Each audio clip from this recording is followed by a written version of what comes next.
Perkenalkan, nama saya Taufikur Rahman. Saya di sini sebagai salah seorang petani yang mengikuti program SIMUP ini. Sebelum ada program ini, kita sangat-sangat bergantung sekali dengan bahan-bahan yang sifatnya kimia, Pak.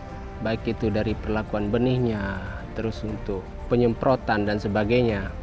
Jadi sementara ini di beberapa teman petani kan masih sangat-sangat tergantung. Dan untuk itu kita adakan Demplot ini, kita berikan contoh ke teman-teman petani lain bahwa tanpa bahan kimia yang berlebihan, kita juga bisa untuk berproduksi.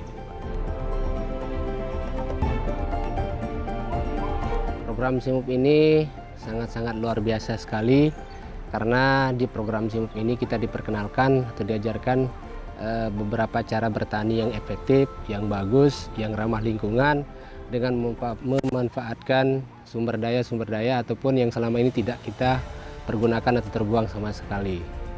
Jadi untuk sementara ini di 6 kelompok di desa kami ini, kami sudah menentukan 6 titik atau 6 hektar lokasi untuk Demplot program SIMUP, Pak. Jadi di masing-masing kelompok kita jadikan 1 hektar sebagai lokasi Demplot supaya teman-teman yang ada di kelompok tersebut lebih mudah untuk belajar seperti apa sih program SIMUP ini dan seperti apa aplikasinya, pembuatannya dan sebagainya. Jadi kita tidak fokuskan di 1 titik, tapi kita sebar menjadi 6 titik di masing-masing kelompok. Itu salah satu kami untuk sosialisasi dan perkenalan tentang program SIMUP ini.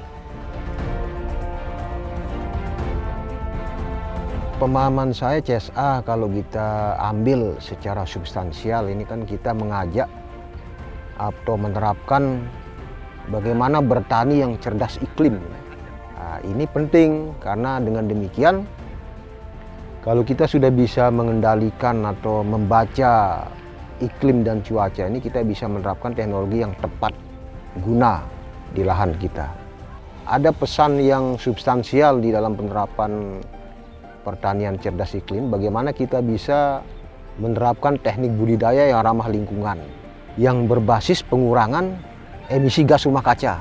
Nah, ini yang penting, menurunkan emisi gas rumah kaca seperti CH4, kemudian N2O, CO2 ini penting karena semua ini dihasilkan dari aktivitas pertanian yang memang akan berdampak kurang menguntungkan pada pertanian berikutnya. Kalau ini kita tidak tekan. Caranya bagaimana? Kita mendorong masyarakat petani kita itu menggunakan organik.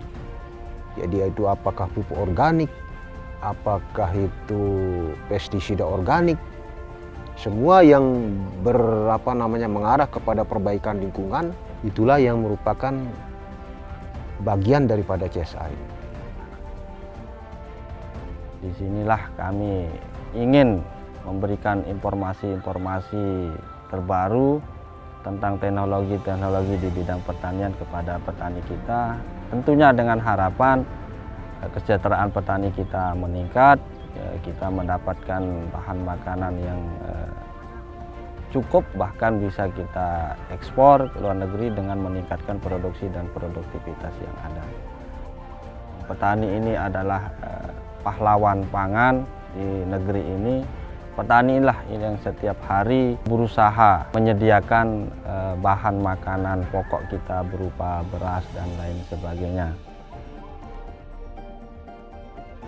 Kenapa kami sangat-sangat tertarik dengan teknologi dari pertanian yang semakin kesini semakin bagus, Pak. Kalau kita benar-benar memaksimalkan program ini untuk kita aplikasikan ke tanaman kita, entah itu tanaman padi maupun tanaman horti, yang rasa pendapatan kita akan meningkat. Lantaran apa? Karena kos atau biaya yang kita keluarkan untuk pembelian yang pestisida yang kimia itu bisa dikurangi, Pak. Kalau kita pergunakan program SIMUP ini dengan maksimal, kita bisa menekan biaya yang lebih rendah lagi. Jadi pendapatan kemungkinan akan meningkat, Pak. Harapan kami untuk pertanian, karena pertanian merupakan salah satu sumber penghasilan kami di sini, dan juga kita tahu bahwa masyarakat di Lombok Tengah ini terutama, Pak, itu mayoritas kan kebutuhan pokoknya beras. Jadi harapan kami Pemerintah juga membantu kami untuk mengembangkan teknologi tentang pertanian ini, apalagi dengan program-program seperti ini yang menggunakan bahan-bahan yang sangat-sangat mudah untuk kita dapatkan, sehingga kedepannya kita tidak impor beras lagi, Pak. Kita bisa penuhi kebutuhan kita sendiri di sini karena kita memiliki potensi alam yang cukup bagus untuk pertanian ini.